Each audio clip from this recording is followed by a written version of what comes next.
ሰላም እንዴት አላችሁ? የኢትዮ ታይምስ ቤተሰቦቻችን ለሰዓቱ የተመረጡ አዳዲስ መረጃዎችን ይዘንላችሁ ቀርበናል። ከመረጃዎቻችን መካከልም ወደ አሰብ ከፍተኛ የሆነ ኃይል መንቀሳቀሱ ተሰምቷል። ሻዕቢያን ለመገርሰስ በትጥቅ የሚንቀሳቀሰው የቀይ ባህር አፋር ዲሞክራሲያዊ ድርጅት ጦሩን ወደ አሰብ አቅጣጫ እንዳንቀሳቀሰ ተሰምቷል። መረጃውን በዜናችን በዝርዝር እናስደምጣችኋለን። በዛሬው ዕለት የጓጉሳ ብርጌድና የቡያ ገረመው ሻለቃ የጋራ ግዳጅ በመፈጸም ግምጃ ቤት ከተማን መቆጣጠሩ ተሰምቷል። በባህር ዳር ዙሪያም የድሮን ጥቃት መፈጸሙን የሚያሳዩ መረጃዎች ወጥተዋል። መረጃውን በዜናችን በዝርዝር እናስደምጣቸዋለን። ከዚህ በተጨማሪ ደግሞ የህግ ባለሙያ የሆነው አቶ ያሬድ ኃይለማርያም የድህረ መረብ ትውልድ አመጽ ኢትዮጵያን ይጎበኛት ይሆን በሚል ርዕስ ያጋራው መረጃ በዜናችን በዝርዝር የምናስደምጣቸው ይሆናል። ክቡራትና ክቡራን የኢትዮ ታይምስ ቤተሰቦቻችን እነዚህ ለሰዓቱ የተመረጡ አዳዲስ መረጃዎችን ይዘንላችሁ ቀርበናል። ቻናላችንን ሰብስክራይብ በማድረግ የደወል ምልክቷን በመጫንና መረጃውም ለብዙዎች እንዲዳረስ ላይክ በማድረግ እስከ መጨረሻው አብራችሁን ቆዩ።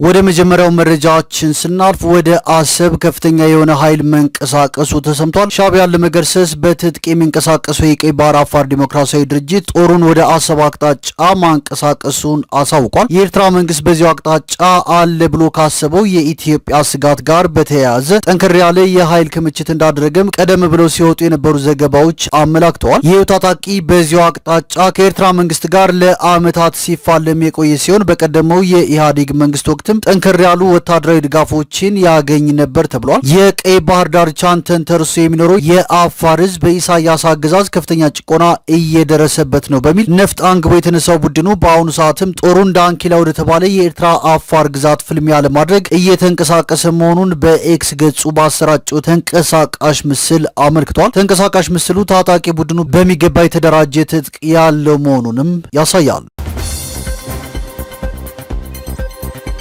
ወደ ቀጣዩ መረጃዎችን ስናልፍ ቻይና የአሜሪካ ጀቶች በፍጹም ከአይን ሊሰወሩ እንዳይችሉ የሚያደርግ ራዳር ማምረት ጀምሬያለሁ ብላለች። ቻይና እንደ አሜሪካ ኤፍ22 ራፕተር እና ኤፍ35 የመሳሰሉትን የማይታዩ ተዋጊ ጀቶች መከታተል የሚያስችላት እጅግ በጣም ምስጢራዊ የሆኑ የነጠላ ፎቶን መመርመሪያዎችን ወይም ሲንግል ፎቶን ዲቴክተርስ በጅምላ ማምረት መጀመሯን አስታውቃለች። በአንሁይ ግዛት በሚገኘው የኳንተም መረጃ ምህንድስና ቴክኖሎጂ ምርምር ማዕከል የተሰራው ይህ አዲስ ባለ አራት ቻናል መመርመሪያ አንድ ለሆነ ፎቶን የብርሃን ትንሹ የኃይል ክፍል ለይቶ የማወቅ ችሎታ ያለው ሲሆን ይህ ደግሞ እጅግ በጣም አነስተኛ የሆኑ ምልክቶችን እንኳን ለመለየት ያስችለዋል። የማይታዩ አውሮፕላኖች በልዩ ሽፋንና ዲዛይን አማካኝነት የራዳር ሞገዶችን በመምጠጥ ወይም በማንሸራተት ከባህላዊ ራዳሮች ይደበቃሉ። ይህ አዲስ ቴክኖሎጂ ግን የተለየ ነው። የኳንተም ራዳሮች ፎቶኖችን ይልካሉ። እነዚህ ፎቶኖች አውሮፕላኑን ሲመቱ የነበራቸው ባህሪ ይለወጣል። ይህ ለውጥ ደግሞ አውሮፕላኑ የውሸት ምልክት ወይም ፎልስ ሲግናል ለመላክ ቢሞክርም እንኳን ትክክለኛውን ቦታውን እንዲገለጥ ያደርጋል ነው የተባለው። አዲሱ መመርመሪያ ከአንድ ቻናል አቻዎቹ ጋር ሲነጻጸር 1/9 ያክል ያነሰ መጠን ያለው ሲሆን አነስተኛ ኃይልን ስለሚጠቀም በቀላሉ በተለያዩ መድረኮች ላይ ለመጫን ያመቻል። ይህ የቴክኖሎጂ ግኝት ለአሜሪካ 6ኛ ትውልድ ተዋጊ ጀቶች ልማት እቅዶች አዲስ ስጋት ሊፈጥር እንደሚችልም እየተነገረ ነው። ወደ ቀጣዩ መረጃዎችን ስናልፍ የጓጉሳ ብርጌድና የቡያ ገረመው ሻለቃ የጋራ ግዳጅ በመፈጸም ግምጃ ቤት ከተማን መቆጣጠራቸው ተሰምቷል። በዛሬው ዕለትም በባህር ዳር ዙሪያ ወረዳ ዳህና ማርያም ቀበሌ የድሮን ጥቃት እንደተፈጸመ መረጃዎች ወጥተዋል። በኢትዮጵያ እየተካሄደ ካለው ጦርነት ጋር አያይዞ ደግሞ የህግ ባለሙያ የሆነው አቶ ያሬድ ኃይለማርያም የድህረ መረብ ትውልድ አመጽ ኢትዮጵያን ይጎበኛት ይሆን በሚል ርዕስ ጥብቅ መልእክት አስተላልፏል። አቶ ያሬድ ኃይለማርያም በማህበራዊ ትስስር ገጹ ያጋራው ክፍል 2 መልእክት ስም እንደሚከተለው ይነበባል። ከ1990ዎቹ ጀምሮ ከ20ና 25 ዓመት ባለው የጊዜ መጠን ውስጥ ያሉ ትውልዶች ሁሉ የየራሳቸው መጠሪያና የሚገለጹባቸው ባህሪያት ነበራቸው። በጄኔሬሽን ዜድ የሚጠራው ትውልድ በአሁኑ ሰዓት እድሜያቸው ከ13 እስከ 28 የሚጠጉ ወጣቶችን ያካትታል። የመጀመሪያው ጥያቄ ኢትዮጵያ ውስጥ ጄኔሬሽን ዜድ አለ ወይ ለሚለው ጥያቄ መልሱ አዎ አለ። ሊያውም እጅግ ሰፊ ቁጥር ያለውና በማህበረሰባችንም ውስጥ ካለው የእድሜ ክፍልፋይ ካየነው ትልቁን ቁጥር የሚይዘው በዚህ የእድሜ ክልል ውስጥ የሚገኘው ወጣት ትውልድ ነው። ኢትዮጵያ ውስጥ የኢንተርኔት ቴክኖሎጂ ከተዋወቀና አብዛኛዎቹ የማህበራዊ ድረገጾች አገልግሎት ላይ መዋል ከጀመሩ በርካታ ዓመታትን ስላስቆጠሩ ይህ ትውልድ ለመኖሩ በቂ ማሳያ ነው። ኢትዮጵያ ውስጥ ያሉ ጄኔሬሽን ዜዶች ቀደም ሲል ኢትዮጵያ ውስጥ ማህበራዊ ሚዲያውና ድረገጾች ያላቸውን መልክና መገለጫ ባህሪዎች በማየት ምን እንደሚመስሉ በድፍረት መናገር ይቻላል። በተለይም ፌስቡክ፣ ቲክቶክ እና ዩቲዩብ የኢትዮጵያ ጄኔሬሽን ዜዶችን በተለያዩ የባህሪ ፍረጃዎች ለማስቀመጡ ጥሩ መድረኮች ይመስሉኛል። ቁጥራቸው እጅግ ከፍተኛውን የሚይዙት ጄኔሬሽን ዜዶች ሙሉ በሙሉ ሊባል በሚችል ደረጃ ትኩረታቸው መዝናኛ ነክ የሆኑ ሙዚቃ፣ አጫጭር ቲያትር የሚመስሉ ግጥሞች፣ የተለያዩ ዝዋዜዎችንና ቀልዶች ላይ ያተኮሩ ጭብጦችን ያላቸው አጫጭር ስራዎችን ይዘው የሚከሰቱ ናቸው። የተወሰኑም የኦንላይን ጨዋታ በመጫወት የሚገኝ የገንዘብ ጥቅሞች ላይ አተኩሮ የሚሰሩና በዚህም ቀላል የማይባል ገንዘብ ያፈሩ ናቸው። እጅግ አነስተኛ ቁጥር ነገር ግን ደግሞ እጅግ ከፍተኛ ተከታይና አድማጭ ያላቸው ደግሞ በአንድ ጭብጥ ያልተወሰኑና በየዕለቱ በሚያጎርፉት አጀንዳ ተንተርሰው ሳር ቅጠሉ ሳይቀራቸው ግለሰቦችን፣ ሃይማኖቶችን፣ ብሔረሰቦችን፣ የአንድ አካባቢ ሰዎችን በስም እየጠሩ እጅግ አስነዋሪ ሊባል በሚችል መረን የለቀቁ ቃላት ሲሳደቡ፣ ሲያዋርዱ፣ ሲያስፈራሩ፣ ሲፎክሩና ሲያቅራሩ የሚውሉ ናቸው። ቁጥራቸው እጅግ አነስተኛ የሆኑ ደግሞ እንደየእምነታቸው መድረኮቹን፣ ስብከቶችን ለማካሄጃ ሃይማኖታዊ መልእክቶችን ማስተላለፊያና አንዳንዴም ሃይማኖት ነክ ክርክሮችን የሚያካሂዱ ናቸው። በአገራዊ ጉዳዮች ላይ በተለይም ስለ ፖለቲካ፣ ስለ መብት፣ ስለ ነጻነት፣ ስለ ማህበረሰብ ችግሮች፣ ስለ ማህበራዊ ፍትህ መታጣት፣ ስለ ድህነትና መንስኤዎቹ፣ ስለ ሙስናና እንዴት መዋጋት እንደሚቻል ትኩረት ሰጥተው የሚሰሩ ጄኔሬሽን ዜዶች ከሁሉም ቁጥራቸው እጅግ በጣም ያነሰና ምናልባትም በስምና በቁጥር ሊለዩ የሚችሉ ናቸው። ያላቸውም ተከታይ ከላይ ከተጠቀሱት የጄኔሬሽን ዜድ አይነቶች እጅግ አነስተኛ አድማጭና ተከታይ ያላቸው ናቸው። ከነዚህ ጥቂት በሀገራዊ ጉዳዮች ላይ አተኩሮ ፖለቲካዊ ይዘት ያላቸው ውይይቶችን ወይም ሀሳቦችን የሚያካፍሉት ጄኔሬሽን ዜዶች ገሚሶቹ የአገዛዝ ስርዓቱ ቀለብ እየሰፈረላቸውና አጀንዳም እየሰጣቸው የብልጽግናን ገጽታ ለማሳመር የሚደክሙ ሲሆኑ በአጭሩ የብልጽግና የውበት ሳሎን ጓዶች ወይም ኮስሞቲክስ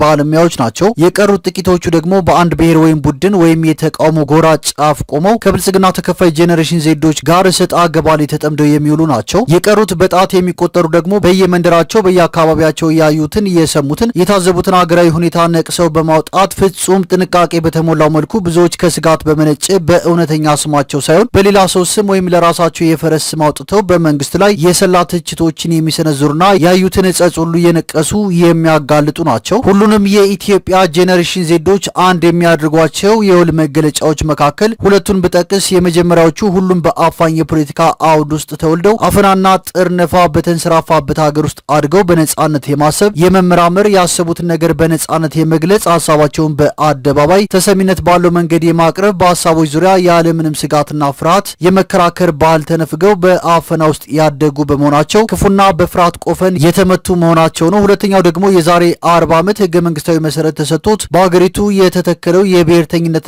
ዘር ተኮር አግላይ የፖለቲካ ባህል በደንብ ከተንሰራፋና ሀገራዊ ቅርጽ ከያዘ በኋላ የተፈጠሩ ትውልዶች በመሆናቸው ራሳቸውን ያገኙት በተዘጋጀላቸው የዘር፣ የሃይማኖት ወይም የቋንቋ መለያ በተሰጠው የማንነት ሳጥን ውስጥ ነው። ከሰውነታቸውም ሆነ ከኢትዮጵያዊነታቸውን በፊት ከስማቸው ጋር የሚያውቁት የማንነት መገለጫ ብሔራቸውና ሃይማኖታቸው ነው። ትልቋን ኢትዮጵያን ከነጥፋቷን ቢሆን ከነሱ የቀደመው ትውልድ በሚያውቃት ደረጃ ያውቋትም አገራቸው አድርገው የሚያስቡት የቆሙበትን ጠባቡን የማንነት መገለጫ የሆነው ብሔር ወይም ሃይማኖት ነው። በዚህም የተነሳ ብዙውን ጊዜ ድፍረቱን አግኝተው ፖለቲካ ሲያወሩ እንኳን ከሰማችኋቸው አገሬ ብለው የሚገልጹት የተወለዱበትን ክልል ነው። በሌላ ክልል ከተወለደውና በሌላ ብሔር ወይም ሃይማኖት መገለጫ ካለው ሌላኛው ኢትዮጵያዊ ጋር የሚያስተሳስራቸው ነገሮች ካሉም እንኳን ከመንፈሳዊ ቁርኝት ይልቅ ጥቅም ላይ ያተኮሩ ብቻ ናቸው። ጸባቸውን በብሔር ወይም በሃይማኖት ነው። ሲቧደኑም ለጥቅም፣ ሲፈላለጉም፣ ሲደጋገፉም፣ ሲገፋፉም፣ ዘፈናቸውም፣ ቀልዳቸውም፣ ስድባቸውም፣ ሲሞጋገሱም በዛው በጠባቡ